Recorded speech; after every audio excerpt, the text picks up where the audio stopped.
nothing was okay.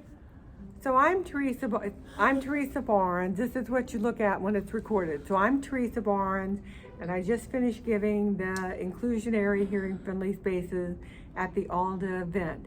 And I am here with Cassandra.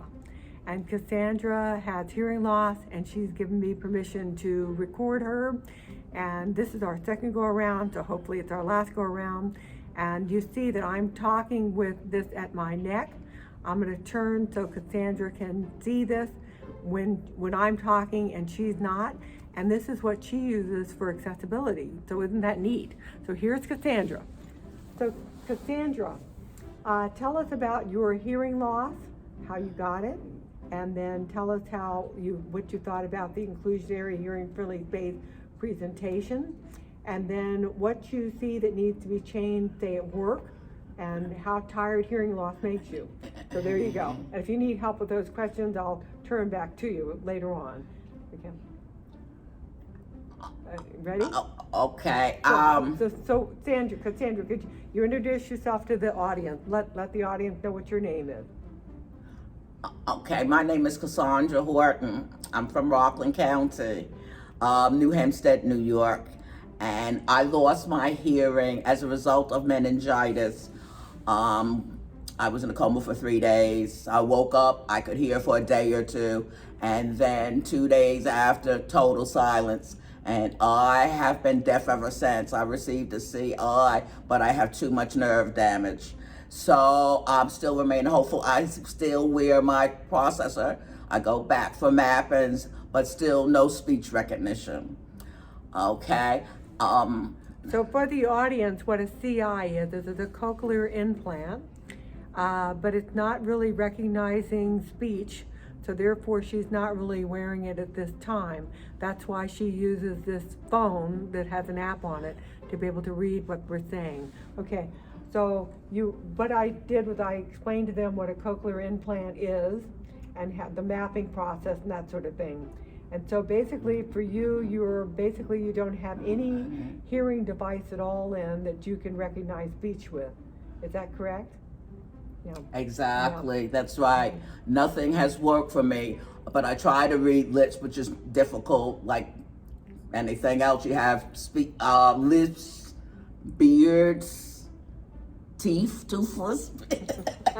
All that makes lip reading more difficult, yes. So I have nothing except for concentrating and knowing the topic and trying to read lips, exactly.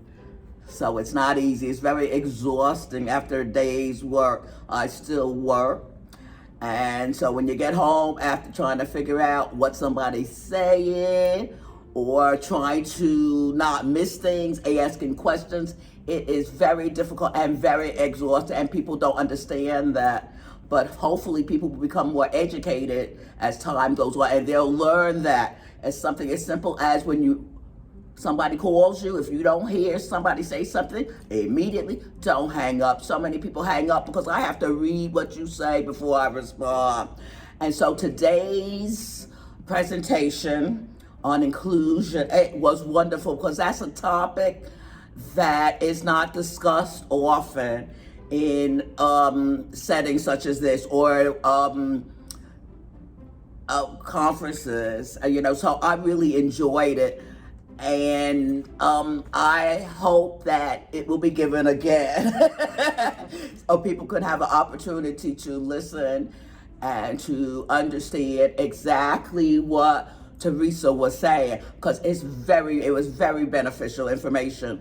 But like I tell people, when you go to trainings, you must be able to apply what you have learned, okay? That's what I call educated, because education is formal and informal. Formal is the colleges and all that, that's great. I have a degree, you have a degree. But there's so much informal stuff you can learn. But if you don't apply it, you're not educated. And I always say, and I don't know if I should say that, but there's BS, MS, PhD, higher and deeper.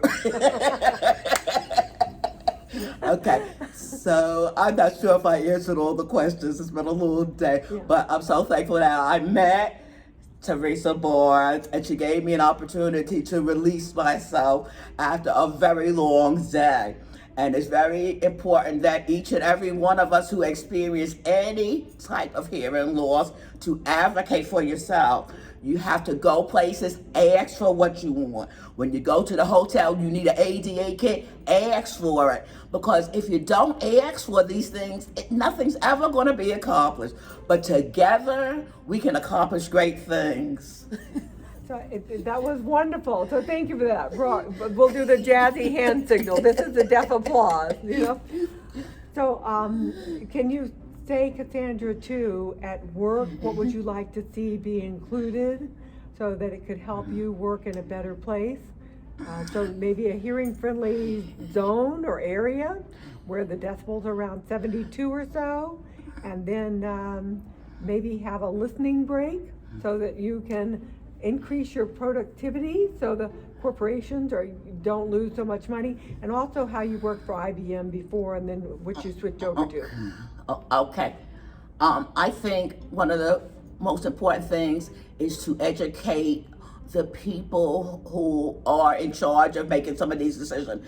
Educate all supervisors and colleagues, because they are just not aware of some of the things that people with hearing loss have to deal with, in addition to doing a good job. We have a hearing loss, but we still want to do the best job possible. So you have to understand that sometimes it takes us a little bit longer. When you come up to my desk, supervisors come up to my desk, asking questions, and I'm focusing on reading something, I have to readjust. It takes away from the timiness of what I was doing. They need to understand that I may need a little more leeway. I may need, if you have a mandatory training, when they first had mandatory training, no captioning, nothing on the Zoom or whatever. We use Teams now, but in the beginning there was nothing. So I asked for transcripts. I said, well, you need to give me a transcript of what's going to be discussed so I can read ahead of time. But that's extra work when you have to read ahead of time, because I want to participate in trainings also. I have something good to offer. So give me the transcript. I'm willing, that's on me. I'm going to take my time to read it. So when I get in class, I'll be familiar with the subject matter. But a lot of people don't understand that. So I think they need to be educated on some of the coping that people with hearing loss go through. It's not easy being deaf in a hearing world. Amen to that. So it's really not. So we're all about being hearing loss inclusive. And the other thing that you discussed earlier was to take everybody with hearing loss, all the way from mild to deaf, and us joining together so that we get hearing loss wheelchair ready. I mean, that's what we need. We need to be able to have, when we walk into any place of business, we need to have what's done. It's nice to have an advocate here, an advocate there, an advocate the other, but it needs to be a national program in the United States, and then it'll roll out globally. So that's what we need to have, you know. Because in some countries, there's people who are deaf are still called deaf and dumb, and you never heard anything coming out of Cassandra's mouth that sounded dumb. So, I mean, as a nurse, I'm making that clinical diagnosis. She's definitely not. She's a beautiful Black woman who is surviving with a disability, and she needs other people to help her. So reach out to help her if you can, and then also to help us with hearing loss. Okay. Did you read all that?